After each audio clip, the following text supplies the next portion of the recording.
નમસ્કાર વિદ્યાર્થી મિત્રો, ધોરણ 9 વિષય ગુજરાતી એમાં વ્યાકરણના એકમની અંદર આજે આપણે એકમ 4નો અભ્યાસ કરીશું, જેમાં સમાસનો આપણે અભ્યાસ કરવાનો છે.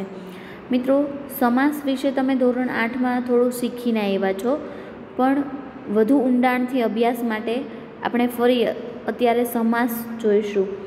સમાસને સમજવા માટે આપણને અહીં ખૂબ સુંદર ઉદાહરણ આપ્યું છે વ્યવહારુ, કે તમને ક્યારેય સમાસ ભૂલાશે નહીં. આપણે જોઈએ કે તમે ઘરેથી સ્કૂલે સાયકલ પર જતા હોવ તો સીધો પણ લાંબો રસ્તો પસંદ કરો કે વાંકો ચૂકો પણ ટૂંકો રસ્તો પસંદ કરો. જો એક પ્રશ્ન કર્યો છે આપણને કે આપણે સ્કૂલથી ઘરે જઈએ તો સીધો અને લાંબો રસ્તો પસંદ કરીએ કે વાંકો ચૂકો અને ટૂંકો, તો ટૂંકો રસ્તો જ પસંદ કરશું, બરાબર ને? હવે આપણે બધા જ આમ કરતા હોઈએ છીએ. કોઈ કામ કરવા માટે ટૂંકો રસ્તો મળતો હોય તો તે પસંદ કરીએ છીએ. હવે જે રીતે આમ ચાલવાની બાબતમાં ને સાયકલિંગની બાબતમાં એવું છે, એવું જ બોલવામાં પણ છે. બોલવામાં પણ આપણે આ જ રીતે ટૂંકો રસ્તો અપનાવતા હોઈએ છીએ. એ કેવી રીતે, એ આપણે ઉદાહરણથી સમજીએ. જો અહીંયા ઉદાહરણ આપ્યું છે કે આજે મામા જમવા આવવાના છે, તેમના માટે બહાર થાળી મૂક, તેમના માટે બહાર વાટકા મૂક, તેમના માટે બહાર ગ્લાસ મૂક, તેમના માટે બહાર ચમચી મૂક. હવે આ વાક્ય વાંચ્યું મિત્રો? જો તમને આ વાંચવાનો કંટાળો આવશે, આવે ને? હવે કેટલી વાર તેમના માટે બહાર મૂક એવું આપણે સાંભળવું, બરાબર? હવે એના બદલે એમ કહીએ કે તેમના માટે બહાર થાળી વાટકા ચમચી ગ્લાસ મૂક, તો ન ચાલે. અને વળી થાળી વાટકા કહીએ તોય ચમચી ગ્લાસ તો મૂકવાના હોય. હવે એવી તો આપણને ખબર પડે ને, બરાબર? તો જે રીતે અહીંયા શું થયું એમ, તો કે જે લખાણ છે એ ફરી ફરી આવતું હતું. જો અહીંયા શું થતું હતું કે વારંવાર લખાણ આવતું હતું, એ કયું હતું કે એમના માટે બહાર મૂક. હવે આ ચારમાંથી એક જ વખત બોલ્યા અને અન્ય 3 વિગતને પહેલી વિગત સાથે જોડી દીધી, એટલે કે બિનજરૂરી પુનરાવર્તન હતું એ આપણે ટાળી દીધું. તો એ શું થયું, તો કે ટૂંકો રસ્તો શોધ્યો એમ કહેવાય. તો એ જે ટૂંકો રસ્તો શોધ્યો એટલે કે સમાસ. જો ફરી આપણને જુદા જુદા ઉદાહરણ આપ્યા છે કે એ આપણે વાંચીએ કે આ તુલસીશ્યામ જવા આવવાનો ધોરીમાર્ગ છે. હવે આ વાક્યને કઈ રીતે સમજી શકાય, તો કે આ વાક્યનો અર્થ એવો થાય કે આ તુલસીશ્યામ જવાનો ધોરીમાર્ગ છે, અને બીજું વાક્ય આમાંથી ખબર પડે કે આ તુલસીશ્યામથી આવવાનો ધોરીમાર્ગ છે. હવે આવવાનોય ધોરીમાર્ગ છે અને જવાનોય ધોરીમાર્ગ છે. એ આપણે વાંચીએ એટલે આ એક વાક્યમાંથી આ 2 વાક્ય છૂટા પડ્યા, એ સમજાણું. હવે આમાં કેટલી વિગતોનું પુનરાવર્તન થયું, તો કે આ તુલસીશ્યામનો ધોરીમાર્ગ છે, બરાબર?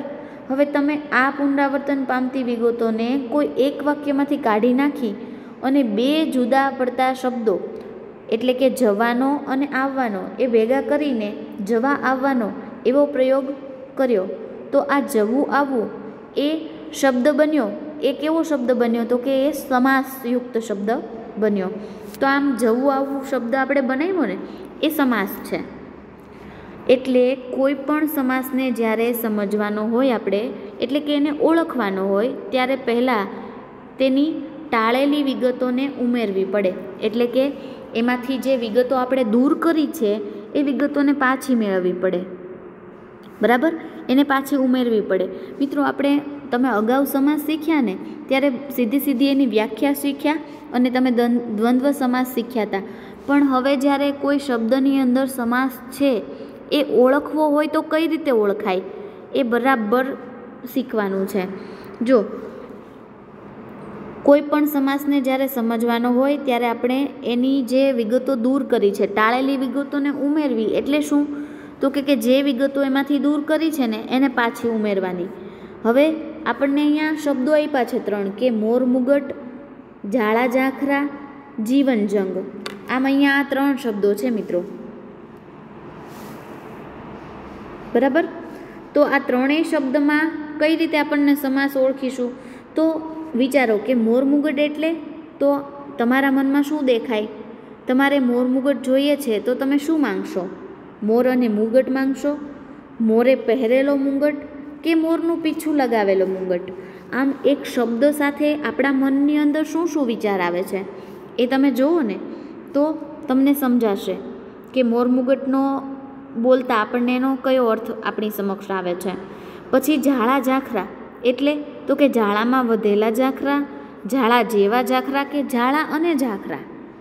આમાંથી તમને કયો મગજમાં વિચાર આવ્યો ઝાડા ઝાખરા શબ્દ બોલતા? પછી ત્રીજો શબ્દ છે જીવન જંગ. તો એટલે શું? તો કે જીવન અને જંગ, જીવનનો જંગ કે જીવનમાં ચાલતો જંગ કે પછી જીવનરૂપી જંગ? આમ આ શબ્દ બોલતા તમને મનમાં કયા પ્રશ્નો થાય?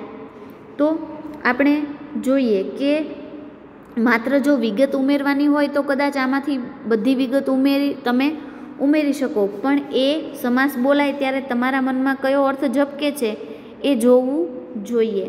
જો હવે આપણને બરાબર સમજાયું છે કે મોર મુગટ, તો મોર મુગટ બોલીએ ને એટલે આપણા મગજમાં એવું સમજાય કે મોરનું પીછું લગાવેલો મુંગટ. ઝાડા ઝાખરા તો કે ઝાડા અને ઝાખરા. જીવન જંગ તો કે જીવનરૂપી જંગ. આ અર્થ સમજાવવાના જે અહીંયા આ અર્થ છે ને એ સમજવા નહીં, બરાબર? અને નહીં મૂકેલી મૂળ વિગતોને ઉમેરવાની પ્રક્રિયા એને સમાસ વિગ્રહ કહેવાય. જો જે રીતે આ શબ્દો છે ને મોર મુગટ, તો એને સમજવા આપણે એને છૂટો પાડ્યો અહીંયા મોરનું પીછું લગાવેલો મુગટ. તો આપણે શું કર્યું કહેવાય? આ સમાસનો વિગ્રહ કર્યો કહેવાય, એટલે કે એને છૂટો પાડ્યો, બરાબર? પણ સમાસ વિગ્રહ કરતાં પહેલાં જરૂરી છે કે એ શબ્દોને ઓળખી શકાય.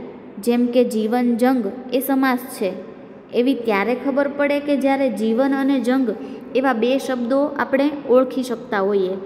હવે એના માટે જો આપણને નીચે થોડાક શબ્દો આપ્યા છે. મહારવ તણી દિશા પર ઠરી બધી ચાહના, પહેલું વાક્ય છે. પછી બીજું છે કે કહીંથી વળગી વિનાશ કર આંધળી આબલા. ત્રીજું છે કે પરંતુ દ્રઢ નિશ્ચયી નહીં જ એમ વાર્યા વર્યા. પ્રકૃતિને હર હંમેશ સંસ્કૃતિનું રૂપ આપતા રહેવું. પાંચમું છે કે અખૂટ મણિ મોતી કોષ લઈ બહાર એ આવ્યા. જો આપણને જુદા જુદા 5 વાક્ય આપ્યા છે. હવે આ વાક્યોમાં સમાસવાળા શબ્દો આપણે ગોતવાના છે. એના આપણને ઉદાહરણ આપી જ દીધા છે કે પહેલા વાક્યની અંદર સમાસવાળો શબ્દ કયો છે? તો કે મહારવ. પછી બીજામાં છે વિનાશક, વિનાશ કર. ત્રીજું છે દ્રઢ નિશ્ચયી. ચોથામાં છે હર હંમેશા. પાંચમામાં છે મણિ મોતી કોષ. અને હા, જો હવે આપણને સમજાયું છે કે આમાંથી તમે સમાસવાળા શબ્દ પ્રકૃતિ, સંસ્કૃતિ, અખૂટ એવા શબ્દો તો નથી જોયા ને, એમ એને સમાસ નહીં કહેવાય. શું કામ? તો આપણે યાદ રાખવાનું છે કે સામાસિક શબ્દો અને અંગ સાધક પ્રત્યયથી બનેલા શબ્દો એ બે અલગ અલગ છે.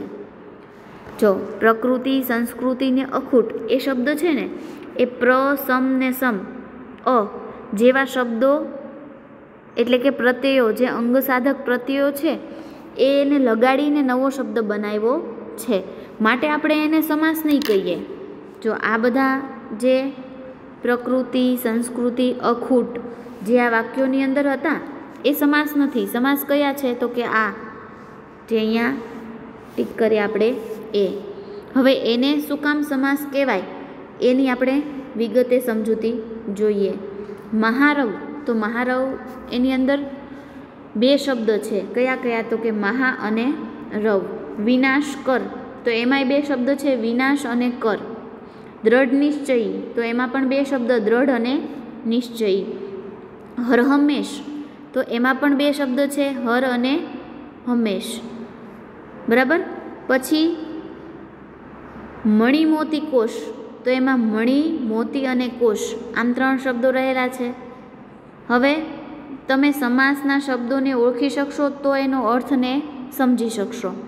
સમાસને ઓળખવા માટે એની અંદર કયા 2 શબ્દો રહેલા છે આ સામાસિક શબ્દમાં એ ઓળખવું પણ જરૂરી છે.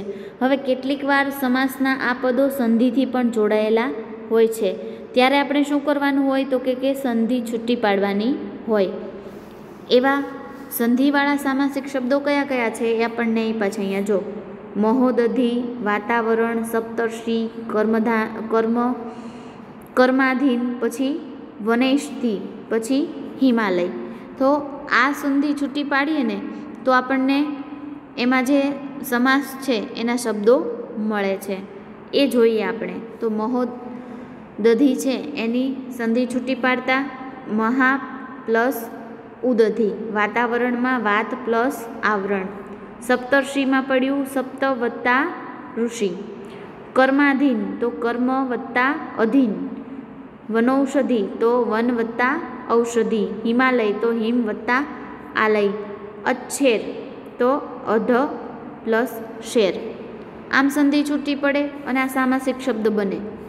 હવે જો આ સંધિ આપણે યોગ્ય રીતે છૂટી પાડીએ નહીં ને તો આપણને આ જે શબ્દ છે એમાંથી બે શબ્દો છૂટા પડ્યા ને એનો કોઈ અર્થ નીકળે નહીં. જેમ કે કર્માધીન એનું છે, એમાં કર્મ અને અધીનને બદલે આપણે કર્મા અને ધીન એમ કરીએ તો ન કર્માનો અર્થ મળે અને ન ધીનનો. બરાબર? એવી જ રીતે અચ્છેરની વાત છે, તો એની સંધિ છોડતા આપણને ન આવડે છૂટી પાડતા તો એનોય સમાસ આપણને ખબર પડે નહીં. બરાબર? તો હવે આપણે આગળ જોઈએ કે આ શબ્દોના અર્થ ખબર હોવા જરૂરી છે. જેમ કે આલય એટલે ઘર, સ્થાન એવું થાય. પછી આ અર્થ ખબર હોય તો હિમાલયનો અર્થ હિમ ધરાવતું સ્થાન એમ આપણને ખબર પડે. અને આ શબ્દનો અર્થ ખબર પડે એટલે દેવાલય તો દેવોનું સ્થાન, વિદ્યાલય તો વિદ્યા મેળવવાનું સ્થાન. એવી જ રીતે અન્ય સમાસ પણ આપણને સમજાઈ જાય. હવે ગુજરાતીમાં અનેક સમાસ એવા છે જેમાં સંસ્કૃત શબ્દો આવે છે. હવે આવા શબ્દોના અર્થ ધ્યાનમાં રાખવા જરૂરી છે. જેમ કે તો જો એ પણ શબ્દો આપણને અહીંયા આપ્યા છે: અહર્નિશ, મધ્યાહ્ન, કલાનિકેતન, કવિવર, ઘનશ્યામ, દીપાવલી અને રત્નાકર. આમાં બધા શબ્દો છે ને એ સંસ્કૃત શબ્દો છે. તો એની સંધિ છૂટી પાડતા આપણને આવડવી જોઈએ અને એનો અર્થ પણ ખબર હોવી જોઈએ. અહર્નિશ એની સંધિ છૂટી પાડો એટલે અહ વત્તા નિશ. અહનો અર્થ થાય દિવસ અને નિશનો અર્થ થાય નિશા અથવા તો રાત્રિ. બરાબર? એવી જ રીતે મધ્યાહન તો મધ્ય વત્તા અહન. અહનનો અર્થ થાય દિવસ, મધ્યનો અર્થ આપણે સૌ જાણીએ છીએ. હવે કલાનિકેતન તો કલાનિકેતન એમ બે શબ્દ છૂટા પડે. નિકેતનનો અર્થ શું થશે તો કે ઘર, સ્થાન. બરાબર? પછી ઘનશ્યામ તો ઘન શ્યામ, તો ઘન એટલે આપણે સૌ જાણીએ છીએ વાદળ. એવી જ રીતે દીપાવલી તો દીપ વત્તા આવલી. આવલી એટલે કે હાર, પંક્તિ. દીવાઓની હાર, દીવાઓની પંક્તિ એવો એનો અર્થ છૂટો પડે એક શબ્દમાંથી. પછી છે રત્નાકર તો રત્ન વત્તા આકર. આકર એટલે સમૂહ, જથ્થો. જે રત્નનો સમૂહ, જથ્થો છે તે. હવે ક્યારેય એવું બને કે બે સરખા લાગતા શબ્દો હોય પણ બંનેના અર્થ જુદા જુદા હોય. આપણને કોઈ એક જ અર્થ ખબર હોય અને બીજો ન ખબર હોય, એવું બની શકે? જો એના માટે પણ આપણને સરસ ઉદાહરણ આપ્યું છે કે વરમાળા અને કવિવર. હવે વરમાળાને આપણે છૂટું પાડીએ ને મિત્રો તો વરને પહેરાવવા વાળી માળા એવો અર્થ થશે. આ સામાસિક શબ્દ છે, એ સામાસિક શબ્દનો વિગ્રહ કર્યો એટલે આ રીતે વિગ્રહ થયો. હવે અહીંયા વર એટલે લગ્ન કરવા નીકળેલો પુરુષ. બરાબર? જેને આપણે વરરાજા કહીએ એવો થાય છે આ શબ્દની અંદર. પણ કવિવરમાં એવો અર્થ થશે? કવિવર એટલે કવિનો વર એમ? ના, એવું નહીં કહેવાય. જો અહીંયા વરનો અર્થ શું થશે? શ્રેષ્ઠ. વરનો અર્થ થશે શ્રેષ્ઠ. એટલે કવિવર એટલે શું થાય તો કે શ્રેષ્ઠ કવિ એવો અર્થ થશે. આ જ રીતે પંડિત વરનું પણ થાય. આ શબ્દમાં પણ અર્થ ફરી જાય છે. બરાબર? હવે પરાધીન. પરાધીન શબ્દ છે એ જોઈએ આપણે કે પર ને અધીન. અધીન અથવા તો આધીન બંને તમે મૂકી શકો મિત્રો, આ વૈકલ્પિક જોડણી છે એટલે. બરાબર? આ સામાસિક શબ્દ પરાધીન એનો આપણે વિગ્રહ કર્યો. પછી છે સ્વેચ્છા. એનો વિગ્રહ કરો એટલે સ્વ, પોતાની ઈચ્છા એમ. લાગણી ભર્યું તો લાગણીથી ભર્યું. હર વખત એટલે દર વખતે, ભૂતળ તો ભૂ એટલે જમીનની સપાટી, તળ એટલે સપાટી, ભૂ એટલે જમીન, તો જમીનની સપાટી એવો એનો અર્થ થશે. હવે આપણને નીચે જુદા જુદા વાક્ય આપ્યા છે ને એમાંથી આપણે સામાસિક શબ્દો છે એને ગોતવાના છે. બરાબર.